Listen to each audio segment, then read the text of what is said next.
बिस्मिल्लाहिर्रहमानिर्रहीम, अस्सलाम वालेकुम। लाइव डॉक्टर शाहिद मसूद के साथ मैं हूँ सुमेरा सलीम। ताज़ा ज़राए के मुताबिक इस्तांबुल में पाकिस्तान और अफगान तालिबान के दरमियान मुज़ाकरात का तीसरा दिन 18 घंटे तवील बातचीत के बाद इख्तिताम पजीर हो गया, जबकि पहले 3 अदवार भी बेनतीजा खत्म हुए और वज़ीर आज़म आज़ाद कश्मीर में से इस्तीफ़ा नहीं दिया, जबकि पीपल्स पार्टी की दोपहर 2 बजे तक की जो डेडलाइन थी वो भी गुजर गई है।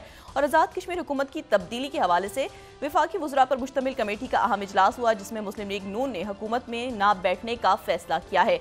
इसके अलावा भी दीगर मौज़ूआत पर आज हम गुफ्तगू करेंगे। स्टूडियो में हमारे साथ मौजूद है डॉक्टर शाहिद मसूद। अस्सलाम वालेकुम डॉक्टर साहब। डॉक्टर साहब, पाकिस्तान और अफगान तालिबान के दरमियान मुज़ाकरात जो है इख्तिताम पजीर हो गए। इससे पहले के जो अदवार थे वो भी बेनतीजा खत्म हुए थे। ये मामला किस तरफ जा रहे हैं? नहीं, अभी मेरा नहीं ख्याल के ख़त्म हुए हैं।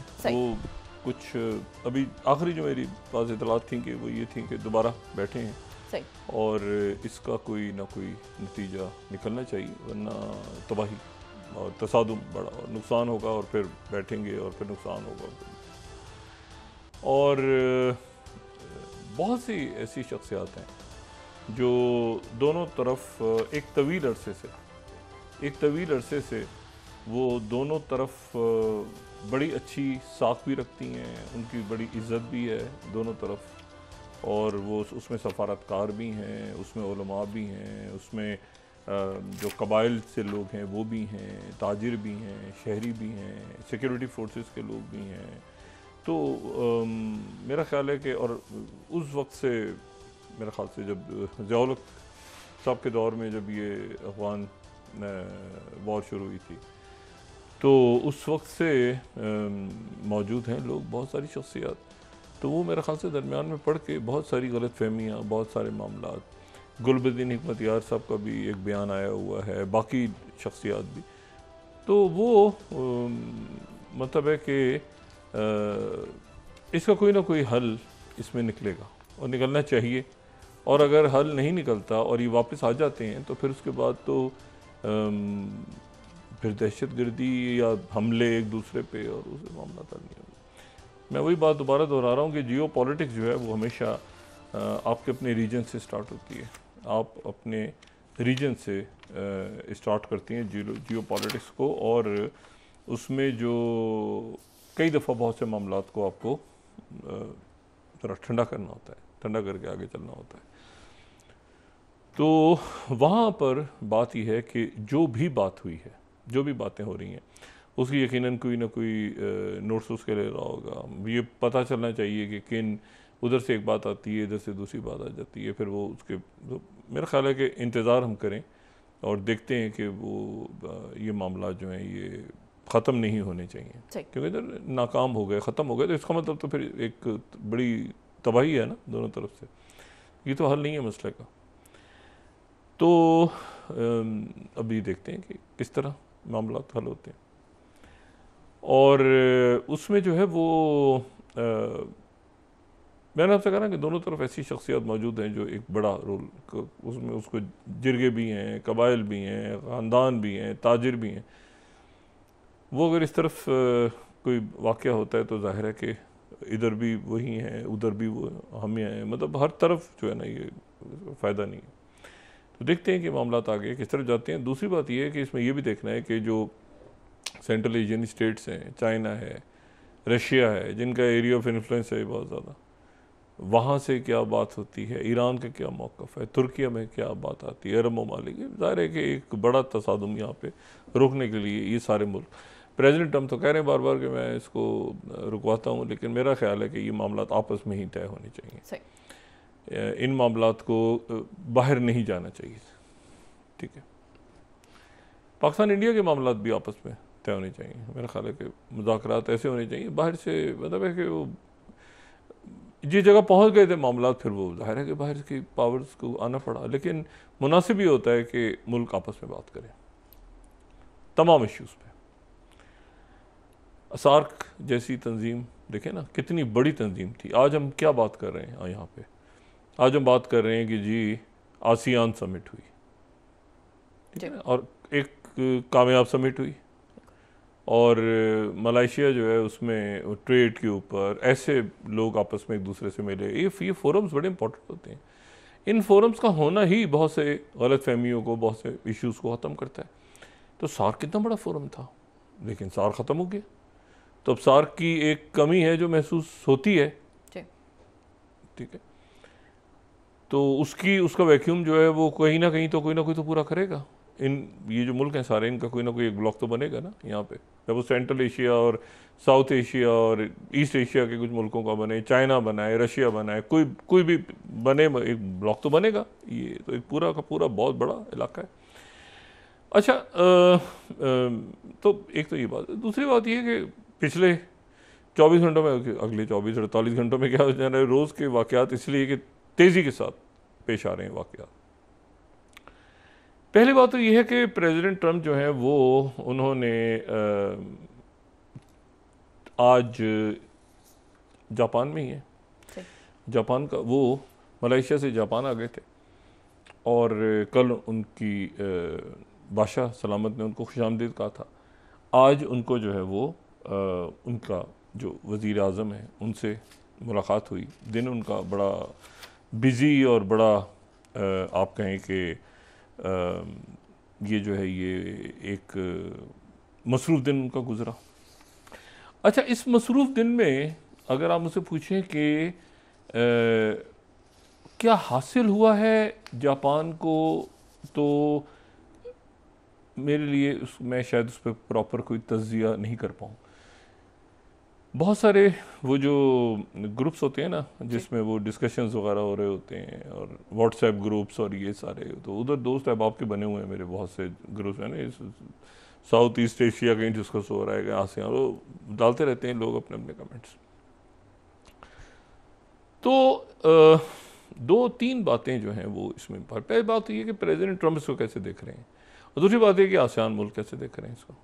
अभी हम आसियान की बात कर रहे हैं, अब जो कि ख़त्म हो गया, यानी प्रेसिडेंट ट्रंप चले गए, उसकी मीटिंग्स वगैरह उनकी चल रही हैं, लेकिन ये कि प्रेसिडेंट ट्रंप चूँकि चले गए तो इसलिए वो बाकी जो है वो ज़रा पीछे रह गया मामला।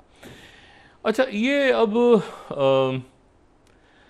जो आसियान ममालिक हैं, ये जब ये बने थे, ये जब ब्लॉक बना था, 4-5 मुल्कों ने शुरू में बनाया था, थाईलैंड, इंडोनेशिया, मलेशिया, सिंगापुर। तो ये जब बना था तो 67 में, तो ये ब्लॉक जो था ये सोवियत यूनियन का असर रोकने के लिए बना था बुनियादी तौर पे। यानी ये कम्युनिज्म का रास्ता रोकने के लिए एक ब्लॉक बना था, जो शुरू में इसकी शक्ल थी 67 में जब ये बना। ये उसके आगे पीछे जब भी बना कोल्ड वॉर के ज़माने, तो ये कम्युनिज्म को रोकने के लिए बना था बेसिकली। तो इसमें जितने भी मुल्क थे वो उनका टिल्ट अमेरिका की तरफ था। अब लेकिन अब जो आसियान है इस वक्त, जो 11 जिसके रुकन हो चुके हैं ईस्ट तिमोर का, वो जो है वो अमेरिका के बहुत ज़्यादा अमेरिका पे डिपेंड नहीं कर रहा, और कोई ऐसी वजह हुई है, ये सारा का सारा यहाँ पे जो एशिया का पिवट बना था, ये मेरा अपना ज़ाती तज़किया है, इसमें ज़्यादा दिलचस्पी जो है ये ओबामा दौर में आई थी। बुश सीनियर, जूनियर और क्लिंटन और इनको को बहुत ज़्यादा यहाँ पर दिलचस्पी नहीं थी इस पूरे एरिया, ये ओबामा दौर में ज़्यादा एशियन पिवट और ये सारा। तो वो उस वक्त प्रेसिडेंट ओबामा के दौर में तो ये बहुत आगे उठा पूरा कि जी ये ख़ित्ता और आसियान मुल्क और एशियन पिवट और ये और वो सारा उठा। लेकिन आहिस्ता आहिस्ता यहाँ से ऐसा लगता है कि जैसे कुछ दिलचस्पी ख़त्म होती गई अमेरिका की इस ख़ित्ते से, और यहाँ पर जो मुल्क हैं वो आपस में उनकी तिजारत बढ़ती गई, और उसमें बहुत ज़्यादा यहाँ पे कोई लोग भी नहीं आए। प्रेसिडेंट ट्रंप जो है वो पहले आसियान समिट में, वो जापान का दौरा तो कर चुके हैं अलग से, लेकिन ये आसियान समिट में दूसरी दफ़ा आए, 17 में भी गालिबन आए थे, और ये दूसरी दफ़ा आए हैं, बाइडन एक दफ़ा आए थे। तो आसियान के जो मुल्क हैं वो उनके साथ कोई बहुत ज़्यादा अमेरिका जैसे एक ज़माने में यहाँ पे बहुत ज़्यादा, अगर हम देखें ना, वर्ल्ड वॉर का दौर है या सेकेंड वर्ल्ड वॉर, बाहर के जो यूरोप के मुल्क हैं, अब वो ग्रेजुअली उनके अपने यहाँ इतने इश्यूज़ हैं कि वो यहाँ पर उनको कि लाओस में क्या हो रहा है और कंबोडिया में और वियतनाम में ज़िंदगियाँ कैसे गुजर रही हैं, और यहाँ पे थाईलैंड में क्या, बहुत उनको दिलचस्पी नहीं है। ठीक है, मतलब है कि बस वो एक ख़ास है, तो यहाँ पर असर ख़त्म हो रहा है America with passage of time, मेरा अपना तजवीज़। और वो अमेरिका ख़ुद भी, जैसे मैंने कहा ना कि ओबामा दौर में एकदम से बड़ा था, अब वो ज़रा आहिस्ता आहिस्ता कम होता जा रहा है। अब प्रेसिडेंट ट्रंप हैं, वो वहाँ पे गए और जाहिर है कि उनकी आज जो है वो जो सनाई तकाशी हैं उनके साथ एक उनकी बड़ी ज़बरदस्त मुलाकात हुई। उन्होंने को वेलकम किया शाही पैलेस में, और वहाँ पे प्रेसिडेंट ट्रंप जो हैं उन्होंने उनको गिफ्ट्स वगैरह भी दिए। एक जो एबे उनके पुराने दोस्त जो कि कत्ल हो गए थे 2022 में, वो जिस स्टिक से गोल्फ खेलते थे, वो जो है वो तो पुटर कहते हैं इसको, वो भी उन्होंने दिया, वो स्टिक भी दी उनको, गोल्फ का बैग भी दिया। और उसके साथ जो है वो उन्होंने प्रेसिडेंट ट्रंप के साथ मुआहदे भी साइन हुए, और मुआहदे बड़े इंटरेस्टिंग साइन हुए। और ये जो मुआहदा है उसका सबसे इम्पोर्टेंट बात है कि 4 मुल्कों के साथ, 4-5, वियतनाम, थाईलैंड, मलेशिया और कंबोडिया और ऑस्ट्रेलिया के साथ पहले कर चुके हैं। और आज मैं वाइट हाउस का आपको लामिया बता रहा हूँ कि जापान के साथ उनका मुआहदा क्या हुआ है। ये सेकंड अगर हम देखें, ठीक है, तो सेकंड हम देखें तो वाइट हाउस हमें बता रहा है कि जो मुआहदा उनका जापान के साथ हुआ है वो हुआ है क्रिटिकल मिनरल्स पे और रेयर अर्थ पे, ठीक है, माइनिंग एंड प्रोसेसिंग, ठीक है। अब उसमें वो इन्वेस्टमेंट्स होंगी नंबर। अब ये आप नोट करें कि प्रेसिडेंट ट्रंप यहाँ आके शी जिनपिंग से मुलाकात करने से पहले वो जिन मुल्कों से भी डील कर रहे हैं, मिल रहे हैं कुछ कर, तो वहाँ पर वो क्रिटिकल मिनरल्स की ही बात चला रहे हैं, इवन जापान में भी। तो ये अगर हम इस मुआहदे को देखें, अगर हम इसकी फ़ौरन ही ये मुआहदा साइन हुआ, उनकी प्रेसिडेंट ट्रंप भी लगता है इसी मुआहदे के में इंटरेस्टेड थे। उन्होंने, आप देखें तो पहले सप्लाईज़ की आप पूरा मुआहदा पढ़ें तो आपको इसकी मिशकें मिलेंगी कि जी सप्लाई को भी और फिर आगे भी सेकंड जो इसकी शिक है, फिर थर्ड है, ये नहीं, ये दूसरी शीट दिखा दी आपने, वही जो वाइट हाउस वाला था ना, तो वो उसमें बहरहाल इसकी बहुत सारी शिकें हैं। अच्छा, अब इसमें जो है वो लेकिन ये मैं आपको सिर्फ ये बताऊं कि प्रेसिडेंट ट्रंप जो है वो शी जिनपिंग से उनकी मुलाकात होने जा रही है, वो रेयर अर्थ मिनरल्स के ऊपर वो सिक्योर कर रहे हैं मुआहदे। अच्छा, एक तो उन्होंने ये किया, दूसरा ये उन्होंने किया कि 550 बिलियन 550 बिलियन का जो जिसके नतीजे में जो इन्वेस्टमेंट जापान ने करनी है अमेरिका, जिसके नतीजे, अब देखिए जापान उनका इत्तेहादी मुल्क है, 50,000 फौजी हैं वहाँ पे, और सेकेंड वर्ल्ड वॉर के बाद तो सरेंडर करके उनका बिल्कुल ही सबसे बड़ा इत्तेहादी अगर यहाँ पैसिफिक में है कोई तो वो नहीं का है, वो जापान ही है। लेकिन 550 बिलियन डॉलर्स की कमिटमेंट उन्होंने की कि फिर उसके बाद उन्होंने 25 से 15% पे टैरिफ किए। अब आज जो है वो लिस्ट जो अभी हम थोड़ी देर पहले दिखा रहे थे, वो लिस्ट सामने आ गई कि वो लिस्ट सामने आई कि वो 550 बिलियन डॉलर जापान इन्वेस्ट कहाँ करेगा। तो उस लिस्ट को अगर हम देखें तो अब उस लिस्ट में हमें नज़र आती हैं कि ये मुख्तलिफ कंपनीज हमें नज़र आ रही हैं। मिसाल के तौर पे जैसे हमें इसमें नज़र आ रही है तोशिबा है, हिताशी है, मित्सुबिशी वाले हैं, TDK वाले हैं, इसमें म्यूरोता मैन्युफैक्चरिंग है, पैनासोनिक है, मैक्स एनर्जी है, इसमें जो है वो GE वर्नोवा है, इसमें क्यूविथ है, ठीक है, सॉफ्ट बैंक जिन्होंने वो AI के अंदर इन्वेस्टमेंट करनी थी। शुरू में ही बात हुई थी, प्रेसिडेंट ट्रंप ने जो साथ जब सैम ऑल्टमैन भी खड़े थे तो सारे उन्होंने कहा था कि बहुत बड़ा ही बनेगा तो सॉफ्ट बैंक लोन देगा। तो इसमें सारे जो हैं, इसमें जो है फैल्कन कॉपर वाले और ये सारे, तो ये 550 बिलियन की इन्वेस्टमेंट का कुछ जो खाका है वो आज ये उन्होंने लिस्ट जारी कर दी। तो मैं इसमें देख रहा था सिर्फ, लेकिन मुझे इसमें कहीं टोयोटा नज़र नहीं आई कि टोयोटा किधर है। तो फिर प्रेसिडेंट ट्रंप ने अलग जो अपनी स्पीच में उन्होंने कहा कि जी 10 बिलियन डॉलर के टोयोटा वाले अमेरिका में प्लांट्स लगाएंगे, यानी अमेरिकन्स जो टोयोटा गाड़ियां लेंगे वो मेड इन अमेरिका ही होंगी, सही।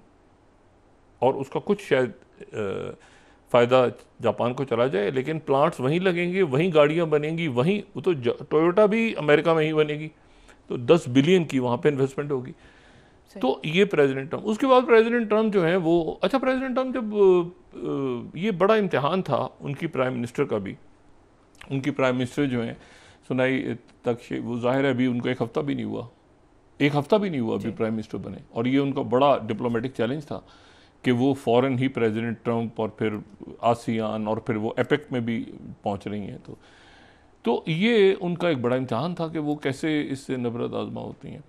लेकिन ये है कि फिर वो प्रेसिडेंट ट्रम्प जो हैं वो उन्होंने मुआहदे वगैरह दस्तखत किए और फिर वो चले गए वहाँ पे USS जॉर्ज वाशिंगटन, जो कि एक बड़ा बहरी बेड़ा है और बहुत बड़ी तादाद में वहाँ पे, मैं कल भी हम बात कर चुके हैं कि बहुत 50 या 55 हज़ार उनकी ट्रूप्स हैं, 15 या उससे ज़्यादा बड़ी में जो उनकी बेसिस हैं वो हैं। तो वहाँ प्रेसिडेंट ट्रम्प ने फिर डांस किया, ठीक है, ये YMCA, वो जो उनका ख़ास साथी जो फ़ौज के लोग हैं वो भी फ़ौजी भी डांस करने लगे, प्रेसिडेंट ट्रम्प भी डांस करते रहे उनके साथ, YMCA बहुत देर तक डांस होता रहा।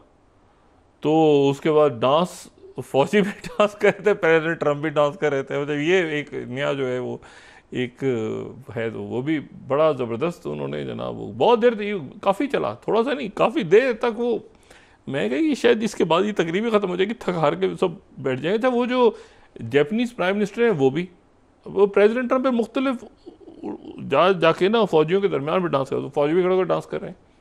अब अच्छा वो उसमें ये है ही नहीं कि ये हमारा प्रेसिडेंट है तो हम तमीज़ से वो भी डांस वो भी डांस करें, चलो जी अच्छा जी। अच्छा अब ये कि वो जो जापानीज़ प्राइम मिनिस्टर थी वो कहीं बैठी हुई थी, अच्छा उनको कोनिया मार के लोग कह रहे हैं कि ज़रा मक्खन वक्खन लगाना है प्रेसिडेंट ट्रम्प को तो तुम भी डांस करोगे, मैं डांस नहीं कर सकती। तो वो मतलब ये हुआ, ये तकरीब में बाकायदा ये तमाशा हुआ। हमारा प्रेसिडेंट ट्रम्प जो है वो उन्होंने फिर स्पीच की वहाँ पे और उसमें उन्होंने कहा कि F-16 तैयारे भी जल्द जापान को मिल जाएंगे, और F-35 तैयारे भी जल्द जापान को मिल जाएंगे, और साथ जापान जो है वो अपना डिफेंस एक्सपेंडिचर भी बढ़ाएगा, अमेरिका से असला भी लेगा, ये इन्वेस्टमेंट अलग है, असला अलग लेगा। अब मुझे बताएं ये इत्तेहादी मुल्क हैं जो मैं आपसे कह रहा हूँ ना कि असर अमेरिका, अच्छा प्रेसिडेंट ट्रम्प इस बात पर खुश हैं, दूर दूर तक कहीं अगर हम ये ग्लोबल रेयर अर्थ मिनरल्स को देख लेना कहीं दूर, क्योंकि एक तो ये है कि इन मुल्कों के पास इतने हैं नहीं ज़खायर के, वो कुछ चाइना को 80% या अगर आप इसको देखें इनके या 70% या 80% जो भी है, अगर ये हम फिर दिखाएं 2024 का, तो यहाँ पर 70% है, कोई इसमें 80% तक बताता है कि चाइना का जो रेयर अर्थ मिनरल्स के उनके पास। लेकिन यह है कि इसको रेयर अर्थ मिनरल्स को जो है ना, इसको पहले तो आप इसको रिफ़ाइन करें, फिर उसके बाद एनवायरमेंटल हैज़र्ड्स क्या होते हैं, फिर वहाँ पे एनर्जी कितनी चाहिए, मतलब ऐसा नहीं है कि वहाँ पर आप रेयर अर्थ मिनरल्स निकाल के और फौरी तौर पे आप जो है कंपनियाँ आपकी निकाल के आपके लिए अगले दिन वो जेट तैयारों में या मोबाइल टेलीफोन्स में, इसमें ये बड़ा एक लंबा प्रोसेस है। तो चाइना जो है वो तो सिक्योर करके बैठा हुआ है और उनके पास ये पूरा प्रोसेस भी है, प्रोसेसिंग भी है उनके पास, और सारे तरीक़ाकार भी हैं उनके पास कैसे। तो लेकिन यह है कि बाकी मुल्कों के साथ ये कैसे अब होगा, वहाँ पर कंपनी आएंगी, कंपनियां बनाएंगी, क्योंकि रेयर अर्थ मिनरल्स तो बहरहाल उन्हीं मुल्कों में है ना, तो वहाँ पर कैसे कब होगा, कौन सी क्या, वो तो वो बहरहाल, लेकिन वो मुआहदा वो कर रहे हैं, जाहिर सी बात है वो मैसेजिंग कर रहे हैं चाइना को कि भाई आप जो है ज़रा हम इसमें काफ़ी खुद कफील हो गए, लेकिन चाइना को इस पर कोई इतराज़ किसी किस्म का नहीं है। चाइना को ये पता है ज़रूर कि जो साउथ ईस्ट एशिया है वहाँ पर अमेरिका की दिलचस्पी ख़त्म हो रही है, और अब वो अपने इत्तेहादी मुल्कों के साथ भी सौदेबाजी कर रहा है कि हमें रेयर अर्थ मिनरल्स दो, हम टैरिफ लगा देंगे, अपने इत्तेहादियों के साथ भी कर रहा है। तो जापान जो है वो अभी ये पोजीशनिंग बड़ी ख़राब है, क्योंकि अगर आपने डिफेंड करना है तो किससे करना है, ठीक है ना। अच्छा मतलब है कि चाइना से तो मुलाकात होनी जा रही है परसों, जो मैंने कल भी बात की, असला लेना है तो किसके खिलाफ लेना है। एक मुल्क बीच में बिल्कुल ही इनसिक्योर हो गया, फारिग हो गया, जिसमें जो कि ताइवान है। यानी ताइवान जो है वो प्रेसिडेंट ट्रंप ने एक बात की हुई है कि मुझे शी जिनपिंग ने फ़ोन पे कहा कि जब तक मैं सदर हूँ, यानी ट्रंप मैं सदर हूँ, तो वो ताइवान पे कब्जा नहीं करेंगे। यानी अब इस बात की ये किसने कब कहा, कोई शी जिनपिंग ने कहा है, किसने कहा है, वो कहते हैं मैं कब्जा नहीं करूँगा, तो उन्होंने कह दिया। लेकिन ताइवान इनसिक्योर हो रहा है आज। अच्छा, ये जो एपेक है, अब ये एपेक में जाएंगे। सही। अच्छा, एपेक जो है वो अगर ये पूरा ये मैप देखे ना, तो ये एशिया पैसिफिक, यानी ये पैसिफिक रिम, यानी इधर से आपको पूरा अमेरिका, नीचे ऑस्ट्रेलिया, फिर उसके बाद रशिया, चाइना, ये मैप देखें ना एपेक का, तो 21 मुल्क आपको ऐसे करके पैसिफिक रिम के जो मुल्क हैं, इसमें आप कनाडा शुरू करें, रशिया पे आ जाएं, फिर उसके बाद आप 21 मुल्क, चिली भी है इसमें, पेरू भी है इसमें, ऑस्ट्रेलिया भी है इसमें, थाईलैंड, इसमें हांगकांग भी थोड़ी सी अपनी नुमाइंदगी की ज़ाहिर है कि वो, अच्छा वो ताइवान जो है वो भी एक छोटे से अपने ऑफिसर भेज देते हैं कि भाई हमारी भी नुमाइंदगी रहे। तो ये सारे वहाँ पे, रशिया भी, ये सारे मुल्क हैं। तो ये बहुत बड़ा फोरम है, ठीक है। 89 में ही बना था, 21, और ये जो है ये 2.7 बिलियन पॉपुलेशन दुनिया की यहाँ पे है, ठीक है। यहाँ पे बड़ी ट्रेड है, 40% ट्रेड है। अब ये जो मुलाकात इनकी शी जिनपिंग से होने जा रही है, तो इस यानी एपेक का जो इजलास हो रहा है, जो परसों इनकी मुलाकात होगी जुमेरात को, तो उसमें जापान की प्राइम मिनिस्टर भी वहीं पे होंगी। उसके बाद जो है वो ब्रुनाई के, फिर कनाडा के माकानी होंगे, Chile, Indonesia, Philippine, Singapore, Vietnam, ये सारे, चाइना के शी जिनपिंग, और साउथ कोरिया में तो खैर हो ही रही है ली जियामोंग। लेकिन इसमें एक बात बड़ी हैरान कौन है अभी तक, वो प्रेसिडेंट ट्रंप ने ये कहा कि मैं किम जोंग उन से मिलना चाहता हूँ, मैं सैंक्शंस भी ख़त्म करने में या रिलैक्स करने में, वो क्यों नहीं मिलेंगे मुझसे, मैं तो सैंक्शंस या वो पाबंदियाँ भी सारी ख़त्म करने के मूड में हूँ, तो वो तो मुझसे ज़रूर मुलाकात होगी और मैं स्टे भी करूँगा एक दिन और। इस वक्त तक नॉर्थ कोरिया के किम जोंग उन ने मुलाकात में कोई दिलचस्पी जाहिर नहीं की।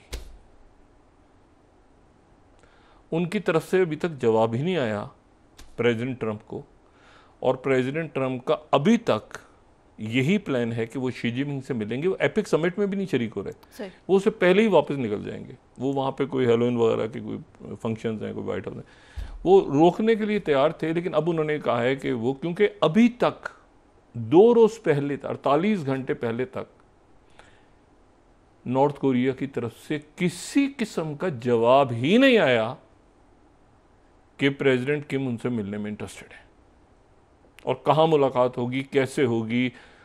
वो साउथ कोरिया ने हज़ारों वहाँ पे पुलिस वाले अलर्ट हैं, वो सिक्योरिटी वैसे भी वहाँ पे बड़ी इस वक्त सारी दुनिया जमा हो रही है और बड़ा अरेंजमेंट है। साउथ कोरिया खूबसूरत मुल्क है। इशू ये है कि प्रेसिडेंट ट्रंप का ये कहना कि मैं मिलना चाहता हूँ, मैंने उन साउथ कोरिया के प्राइम मिनिस्टर से कहा है कि मिलो, मुझे मिलवाओ उससे, मैं मिलना चाहता हूँ, मैं सैंक्शंस भी ख़त्म कर दूंगा, मैं ये, और फिर वो ना मिले अगर नॉर्थ कोरिया के प्रेसिडेंट किम, तो ये क्या मैसेज आएगा। उन्होंने जवाब ही नहीं दिया, बल्कि उनकी फॉरेन मिनिस्टर जो हैं खातून, वो आज प्रेसिडेंट पुतिन से मिल रही थी। वो आज क्रेमलिन में थी, और प्रेसिडेंट पुतिन से नॉर्थ कोरिया की जो फॉरेन मिनिस्टर हैं वो वहाँ उनसे मुलाकात कर रही थी। अच्छा, तो ये एक प्रेसिडेंट ट्रंप इसके ऊपर अभी जो थोड़ा सा था कि वो उन्होंने 3-4 दफ़ा ये बात पूछी कि क्या जवाब आया है वहाँ से, इन बताओ चाइना से, किसी दाएं बाएं से चेक करो, कि उन्होंने कहा कुछ नहीं पता नॉर्थ कोरिया का। वो अचानक 1 मिनट पे, वो जिस तरह उनका मिसाइल चलता है ना बैलिस्टिक मिसाइल फायर करता, वो अचानक पता चला कि उन्होंने कहा मैं तो आ रहा हूँ मिलने के लिए, वो अचानक वो पहुँच गए, ठीक है। उन्होंने कहा मैं बॉर्डर पे खड़ा हूँ और इधर आ जाओ। अच्छा, तो प्रेसिडेंट ट्रंप, लेकिन अभी तक इस वक्त तक प्रेसिडेंट ट्रंप को उन्होंने, और अगर ये मुलाकात नहीं होती और प्रेसिडेंट ट्रंप की तरफ से बार बार इजहार किया जाता है कि मैं मिलना चाहता हूँ प्रेसिडेंट किम से, तो ये एक बड़ा अजीब सा मैसेज आएगा इस वक्त। ब्रेक के बाद डॉक्टर साहब डिस्कस करते हैं। जी जी नाज़रीन, वापस आते हैं एक छोटे से ब्रेक के बाद।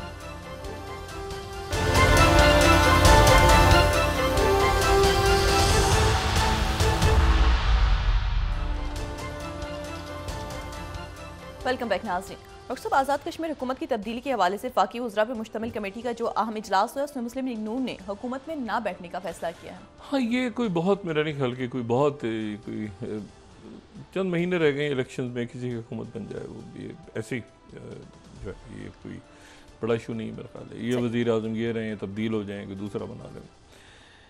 इशू जो है वो रीजन का है कि अफ़गानिस्तान के साथ ताल्लुकात कैसे China, Russia, Central Asia, Iran, Pakistan, America, अरब ममालिक, ये पूरा जो ख़ित्ता है ये कैसे देख रहा है इस सारे मामलात को। तो ये मामला जो हैं ये बेहतरी की तरफ जाने चाहिए और उधर जो है वो लिखत पढ़त हो जाए मामलात की, तो फिर उसके बाद जो भी उस किसी शिक से पीछे हटे तो फिर उस आदमी पूछ तो सकता है ना। ज़बानी कलामी बातों से हट के अगर लिखत पढ़त में आ जाए चीज़ें तो बिल्कुल ठीक है और वहाँ से कोई दहशतगर्दी ना हो। अच्छा, अब इसमें तो मैं आपको बता रहा था प्रेसिडेंट ट्रम्प से स्टार्ट करें ना कि वो ज़रा वहाँ से, तो वो अगर नॉर्थ कोरिया ने फ़र्ज़ करें मुलाकात ये नहीं की तो फिर प्रेसिडेंट ट्रम्प दुनिया को क्या मैसेज आएगा नॉर्थ कोरिया का इस वक्त, और ये पूरे एशिया से, और यहाँ पर फिर साउथ कोरिया, और देखिए ना फ़िलिपीन इस वक्त बिल्कुल एक इत्तेहादी है अमेरिका का। लेकिन अगर आप टैरिफ्स के हवाले से देखें, प्रेसिडेंट ट्रम्प कोई इंडिया को देख लें, मतलब टैरिफ्स के ऊपर वो इत्तेहादी कौन है, कौन किधर है, कैसे क्या, वो कहीं पर वो उसको, ठीक है ना। जापान से 550 बिलियन की इन्वेस्टमेंट उन्होंने करवाई है, और एयर अर्थ और ये सारा। अच्छा, अब इसमें ये है तो ये एक मुश्किल मरहला है कि किम जोंग उन अगर नहीं मिलते, और ये जो है ये 550 बिलियन, अच्छा ये 10 बिलियन जो टोयोटा के हैं ना ये अलग हैं, ठीक है। अच्छा, ये ब्लूमबर्ग ने फिर ये लिस्ट जो भी दिखाई थी, ये ब्लूमबर्ग ने इनमें से कुछ का नाम भी दिए। 8th हम अगर दिखा दें, 8th Japan US name the first project in flagship 550 billion fund. लेकिन मेरा को बता रहा हूँ उस 550 बिलियन में चूंकि वो टोयोटा नहीं है तो टोयोटा के 10 बिलियन अलग है, ठीक है। टोयोटा अलग है, उस लिस्ट में टोयोटा नहीं है, तो ये आप समझिए 560 बिलियन जापान इन्वेस्ट करेगा अमेरिका के अंदर। अच्छा, अब इसमें जो है तो ये तो सारी बात हो गई। दूसरी जो बात है वो ये है कि ताइवान जाहिर है कि उसको डाउन प्ले कर रहा है, और जो जाहिर है कि भारत बड़ा मुल्क है, वो देख रहा है कि इस वक्त कहाँ पर ये क्वाड नाम की कोई चीज़ एग्जिस्ट ही नहीं कर रही। वो जापान और कोरिया और ये तो सारे मुल्क ऑलरेडी इनके साथ प्रेसिडेंट ट्रम्प के साथ डील्स भी कर चुके हैं। कहीं आपने बात सुनी कि कोई इंडिया की, एक मुल्क होते हैं ना, इत्तेहाद होता है तो दूसरे मुल्क की बात करते हैं, तो यहाँ आपने देखा है कि जापान इंडिया की बात कर रहा हो, या ऑस्ट्रेलिया इंडिया की बात कर रहा हो, या इसमें साउथ कोरिया इंडिया की बात कर रहा हो। वो उनका रीजन वो बिल्कुल अलग ही, ये एक गैर फितरी सा इत्तेहाद है, जिस इत्तेहाद में पाकिस्तान, भारत, जो सार्क का ब्लॉक था जिसको मोदी सरकार ने तोड़ दिया। अभी गए हैं ना हमारे चेयरमैन जॉइंट बांग्लादेश में, तो एक वहाँ पर डिफेंस के पैक्ट हो रहे हैं आगे, यहाँ पर ये फोरम होना चाहिए था। अच्छा, ये बनेगा आगे किसी न किसी शक्ल में, और मोस्ट प्रॉब्ली इसको चाइना बनाएगा, जो एक इंडिकेटर वहाँ से आ भी चुका है। लेकिन इसमें अगर आप होते हैं तो आप, अब ये ब्लूमबर्ग की ये क्या अजीब सी खबर है, ये 20th आज ब्लूमबर्ग की ये लीड लगी हुई है। ये कोई अच्छा मैसेज है? ये कोई मैसेज अच्छा नहीं है किसी भी मुल्क के लिए। ये मैसेज 20th कि प्राइम मिनिस्टर मोदी जो है skip summit due to worries के टर्म वुड मेंशन पाकिस्तान, ये क्या बात हुई भाई? ये ब्लूमबर्ग, आज का ब्लूमबर्ग ही बता रहा है कि वो इसलिए समिट में नहीं गए कि वहाँ पाकिस्तान का जिक्र आ जाए। अच्छा, वो आ रहा है जिक्र, तो बार बार आ रहा है, वो बता रहे हैं मैंने जंगे ख़त्म की, आज भी जिक्र किया उन्होंने दोबारा। तो ये जो है अब एक मामला। अच्छा, अब आ जाएं आप उस पर कि उधर ज़ेलेंस्की ने कहा हुआ है कि आप जब मिलें शी जिनपिंग से, तो मैं अपील करता हूँ कि शी जिनपिंग से कहें कि वो पुतिन से बात करें कि वो जंग ख़त्म कर दें। ओ भाई, एक मिनट, प्रेसिडेंट ट्रम्प जो है वो अपनी बात करेंगे चाइना से, ज़ेलेंस्की की बात करेंगे, तो शी जिनपिंग आप ज़रा जाके पुतिन से कहें कि वो जंग ख़त्म कर दें। और साथ ही उन्होंने ये भी कहा है कि मैं जो है वो किसी भी जगह पे प्रेसिडेंट ज़ेलेंस्की की तरफ से आज बड़ी ऑफर हुई है। उन्होंने किसी भी जगह पे मैं मुज़ाकरात के लिए तैयार हूँ, बेलारूस और एक आध जगह उन्होंने और मेंशन किया। उन्होंने कहा उसके अलावा हंगरी या बेलारूस, मैं कहीं पर भी अगर मुलाकात होती है तो मैं उसके अलावा जो है वो तैयार हूँ। मॉस्को के अलावा प्रेसिडेंट पुतिन से मिलने के लिए तैयार हूँ। प्रेसिडेंट पुतिन तैयार है मिलने के लिए। अभी तो ये सवाल पैदा हो गया कि क्या नॉर्थ कोरिया के प्रेसिडेंट तैयार हैं? और ये मैंने आपसे कहा ना, ये इस पूरे एशिया के ट्रिप का एक जो क्लोजर है ना, वो बड़ा इंपॉर्टेंट है कि वो किस पे हो रहा है। शी जिनपिंग के साथ क्या डील होती है, क्या वो आते हैं प्रेसिडेंट ट्रम्प, दावत कबूल होती है, ये सारे मामला तय होते हैं। और अगर इसमें वो नहीं आते नॉर्थ कोरिया के प्रेसिडेंट, जो कि इतना वोकल, हो सकता है हो जाए मुलाकात, होते ही तो एक कशीदगी कम होगी। सैंक्शंस मगर कहाँ तक सैंक्शंस हटाते हैं नहीं हटाते, उनको एक जवाब देते हैं कानूनी कि अच्छा भी आप भी हैं तो फिर साउथ कोरिया क्या, तो मतलब एक पूरा यहाँ पे एक टर्मोइल है। अब इसमें आप आ जाएँ मशरिक़ वस्ता में और गज़ा में क्या हो रहा है। गज़ा में इस वक्त ये है, एक तो सीज़ फायर है अपनी जगह, वो खबरें आती रहती हैं मुख्तलिफ, लेकिन सीज़ फायर अपनी जगह मौजूद है। अब सेकंड फेज़ ने शुरू होना है और वो जो प्रेसिडेंट अपने कहा था कि 48 घंटे में उधर से, ये इतनी बुरी एक वो रस्म है, मतलब रस्म या जो भी कहा जाए कि वो डेड बॉडीज़ भी अपने पास रखते हैं लोग और वो भी फिर सालों के हिसाब वापस होती है। अब देखें ना वहाँ पे, अच्छा मुझे नहीं पता कि कैसे रखते हैं। मैंने एक दफ़ा किसी को पूछा तो उस वक्त तो उस बात हालात कुछ और थे, लेकिन ये है कि अब तो ना बर्फ़ है, ना वहाँ पे कोई रेफ्रिजरेटर है, ना बिजली है, तो फिर वो लाशें रखते कैसे हैं? पीने का पानी भी नहीं है तो लाशें कैसे रखते हैं? या तो दफना देते हैं किसी जगह अमानतन जैसे करके होता है, फिर वहाँ से वापस करते हैं बाकियात। मतलब कैसे 4-5 साल 10 साल 8 साल कैसे किसी की बॉडी को आप रख सकते हैं? या तो दफना देंगे किसी जगह और फिर वहाँ से जाके वो निकालेंगे, कोई तरीका होता है वहाँ पे उनका। बहरहाल दफना ही देते हैं अमूमन, वही होता है कि एक उसको ताबूत में कि एक दफना के वहाँ निशानी लगा देते हैं। कुछ लोगों को सिर्फ पता होता है कि यहाँ पे एक बॉडी है, वो उसमें नहीं रखते, बाहर नहीं रखते। एनीवे तो हॉस्पिटल्स वगैरह में नहीं रखते, दफना देते हैं। अच्छा दुश्मन साइड की भी और उधर की भी। तो उसमें ये हुआ है कि अभी पिछले वो 48 घंटे तो गुजर गए, प्रेसिडेंट अपने कहा था टूट जाएगा, अटैक हो जाएगा, ख़त्म, वो वापस नहीं बॉडी हो पाई क्योंकि एक बॉडी जो है वो गलत चली गई, वो किसी और की चली गई, वो बिल्डिंग्स गिरी हुई हैं, वो दूसरी चली गई। दूसरा मामला ये है कि वो इसराइल की तरफ से लड़का होगा तुर्की की फ़ौज और बाकी सारी फ़ौजें। प्रेसिडेंट ये जो 20 नुकाती अमन मुआहदा प्रेसिडेंट ट्रम्प का साइन हुआ है, ये प्रेसिडेंट ट्रम्प को पहले बता दिया था। ये जाके स्टीव विटकॉफ ने बाकी लोगों ने बताया था कि इसराइल की तरफ से ये डिमांड होगी। तो प्रेसिडेंट ट्रम्प ने इसीलिए प्रेसिडेंट उर्दोगन को उस 20 नुकाती प्लान था उसका एग्जामिन उनको बना के रखा हुआ बिठाया हुआ था। प्रेसिडेंट उर्दोगन, अमीर कतर और इजिप्ट, ये 3 मुल्क थे ना जब साइन हुआ है शर्म शेख में, तो उसमें तैयब उर्दोगन जो है वो उनको साथ जामिन के तौर पे बिठाया हुआ था।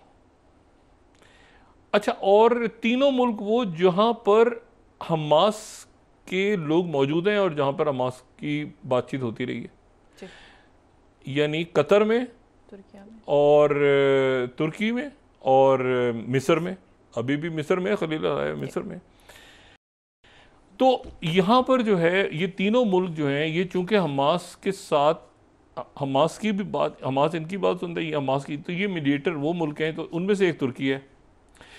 तुर्की अगर नहीं होगा, अच्छा ये बात जहाज़ में हुई है, ये प्रेसिडेंट ट्रम्प जिस जहाज़ में ट्रैवल करते हैं, ये बात मैं पहले भी कह चुका हूँ कि कतर ने जो जहाज़ प्रेसिडेंट ट्रम्प को तोहफे में दिया है, ये कतर ने जहाज़ असल में प्रेसिडेंट उर्दोगन के लिए बनाया था।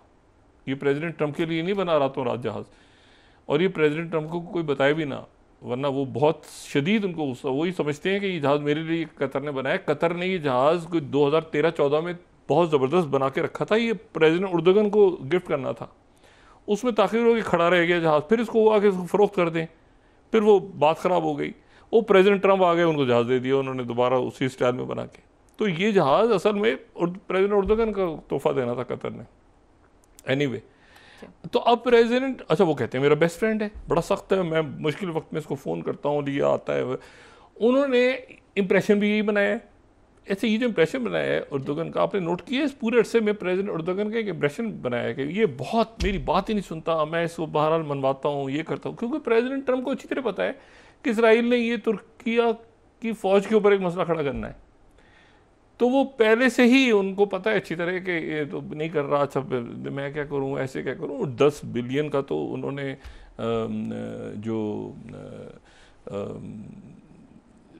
जो फाइटर प्लेन उनका सौदा किया, वहाँ पे कल मौजूद थे केयर स्टेमर बरतानिया के, तो बड़ी डील हुई उनकी। अब जो कॉन्फ्रेंस होने जा रही है कायरो में, वो उसमें भी तुर्की और इजिप्ट और सारे मुल्क ये नवंबर के फर्स्ट वीक में ये रिकन्स्ट्रक्शन के ऊपर, और वहाँ पर बाकायदा अच्छा सारे लोगों में इत्तेफाक हो गया। ये ध्यान में रखें कि यहाँ पर रशिया और चाइना मौजूद हैं। ये बहुत बड़ा इम्तिहान है। देखें, नेतन्याहू की कॉल ना भूलें आप, जो पुतिन ने की थी, और आप ये भी ना भूलें कि अहमद शरा ने बेसिस दे दी है अपनी, और आप ये भी ना भूलें कि जब इजिप्ट के साथ बात हो रही है तो इसी दौरान सूडान के अंदर खाना जंगी एक नई शक्ल अख्तियार कर रही है। सूडान में 2 ग्रुप आमने सामने खड़े हैं, ठीक है, और फिर उनके अंदर जंग तेज हो गई है। अच्छा, तो और वो सूडान के अंदर अगर गड़बड़ ज़्यादा होती है तो उसका असर जो है फिर इथोपिया तक जाता है, और इथोपिया तक जाता है तो साथ ही वो जो डैम है उसके ऊपर असर पड़ता है, और कई मुल्क ऐसे हैं जो चाहते हैं कि वहाँ सूडान की जंग बढ़े ताकि वो नीचे मसला इथोपिया के डैम तक जाए, ग्रेट डैम तक, तो वो डिस्टेबलाइजेशन वहाँ पर भी हो रही है। अब इसमें इशू ये सारा कि प्रेसिडेंट ट्रम्प जो हैं वो, अच्छा यहाँ पर तो ये अभी रुका हुआ है, सारा स्टेल पे है। ये प्रेसिडेंट ट्रम्प की वापसी होगी, उसके बाद ये स्टेबलाइजेशन फोर्सेस क्या होंगी। जॉर्डन ने क्लियर कर दिया कि हमारी फ़ौज अंदर एज अ पीस कीपर जाएगी, सारे मुल्कों की फ़ौज, वो वेपन्स लेके नहीं जाएगी। अगर अंदर पुलिस का काम कोई करेगा तो वो फ़लस्तीनी ही करेंगे, फ़लस्तीनी ही फ़लस्तीनियों की पुलिसिंग करेंगे। हम पीस कीपर के तौर पे बैठ सकते हैं बिल्कुल। अच्छा, आप मुझे बताएं ना कि इन्होंने कंट्रोल संभाल लिया है ना, इसराइल की फ़ौज का सारा कंट्रोल तो इन्होंने संभाल लिया है। जो अमेरिका है और बाकी आके वो बैठ गए हैं ना, किरिया आयात के अंदर हेडक्वार्टर भी उनके चेयरमैन जॉइंट भी आ रहे हैं। इशू ये है कि वो जो वहाँ पर लोग हैं, जो हमास तो डिसआर्म नहीं हुई अभी तक हमास ने हथियार एक बंदे में हथियार नहीं डाला। वो इतने दिन हो गए हैं, ऊपर भी चले गए हैं, शर्मुशे कब हुआ था, तो वो हमास मौजूद है, उनके कैदी भी रिहा हो गए हैं। प्रेसिडेंट जो ट्रम्प हैं उन्होंने मरवान बरगूती का नाम भी ले दिया है। ये भी सारा देखा ना आगे कैसे बनेगा सारा। तो प्रेसिडेंट ट्रम्प ने इसको आगे तक पहुंचाना ही पहुंचाना है, सही, क्योंकि यहाँ पर ये 2 इश्यूज इन्होंने रिजॉल्व करने हैं। एक, ये किसी सूरत पुतिन से अपने मामलात को नहीं बिगाड़ेंगे, क्योंकि वो जो वेंचर है ना, ट्रम्प पुतिन ट्रेन, वो इनके जहन में है। इनके जहन में इस वक्त ये भी है कि मैं शी जिनपिंग के साथ कोई ऐसा मामला करूं कि मैं वो प्रेसिडेंट ऑफ पीस, उसमें ये इसराइल और नेतन्याहू के चक्कर में आपका ख्याल है कि तुर्किया और जॉर्डन और सऊदी अरेबिया और कतर और यूएई और लेबनान और ये इन मुल्कों से एक नेतन्याहू है क्या, नेतन्याहू जो है उसको वही पेशम भुगत रहा है वो करप्शन केसेस की। इशू ये सारा कि इसमें इन्होंने एक तो स्टेबलाइजेशन फोर्स का, उस दिन जो कतर से बात हुई है, रास्ते में रुके ना प्रेसिडेंट ट्रम्प रिव्यू फीलिंग करवाते हैं, वापसी में भी शायद रुके हैं या शायद चले जाएं दूसरी साइड से पैसिफिक से। लेकिन इशू ये है कि प्रेसिडेंट ट्रम्प जो हैं उन्होंने ये फौरी तौर पे उनकी जो टीम है, स्टीव वित्कॉफ वहाँ मौजूद हैं, वो किरिल दिमित्रिव से बात करें। स्टीव वित्कॉफ तो साथ इनके नहीं है यहाँ पे, यहाँ तो मार्को रूबियो और पैते हेग्सेट और ये सारी टीम थी, तो ये यहाँ पे मौजूद हैं, ट्रेड सेक्रेटरी और बाकी जो इनके लोग हैं एपेक में भी और इधर, तो वो उधर वो डील कर रहे हैं। और बाय द टाइम इनकी वापसी होगी तो वापस होने के फ़ौरन बाद इनके सामने यूक्रेन भी कम होगा, इनके सामने मिडिल ईस्ट का फौरी तौर पे एक प्लान जो है ये सामने रखा होगा, क्योंकि 18 तारीख को अभी तक टेंटेटिव जो डेट है वो 18 है सऊदी अरब के वली अहद और वज़ीर आज़म की वाइट हाउस। उससे पहले हर चीज़ मुकम्मल करनी है। 2 स्टेट सोल्यूशन जिसको सऊदी अरेबिया और फ्रांस ने, और जिसको फ़लस्तीनी रियासत का क़याम, उसका दारुल हुकूमत, बाकी सारे मामलात जो हैं वो उस 150 के करीब मुल्कों ने जो पेश किया था। और मैंने कल भी बात की थी कि पाकिस्तान ने 1967 के बॉर्डर्स पे जोर दिया, और वही बात जो है वो अब सीरिया कह रहा है। अहमद शरा कह रहे हैं कि हमारे साथ मामलात करो और गोलान की सारी पहाड़ियाँ वापस करो। तो प्रेसिडेंट ट्रम्प जो है ज़ाहिर है कि वो सीरिया से भी उन्होंने डील करनी है ना। जी बहुत शुक्रिया डॉक्टर साहब। नाज़रीन, इसके साथ ही आज का प्रोग्राम अपने अख्ताम को पहुंचा। मुझे सुमेरा सलीम को इजाज़त दीजिए। अल्लाह ने के बाद जी डॉक्टर साहब अपने दोस्तों रिश्तेदारों को नवा के लूँगा। सब ख्याल रखिएगा।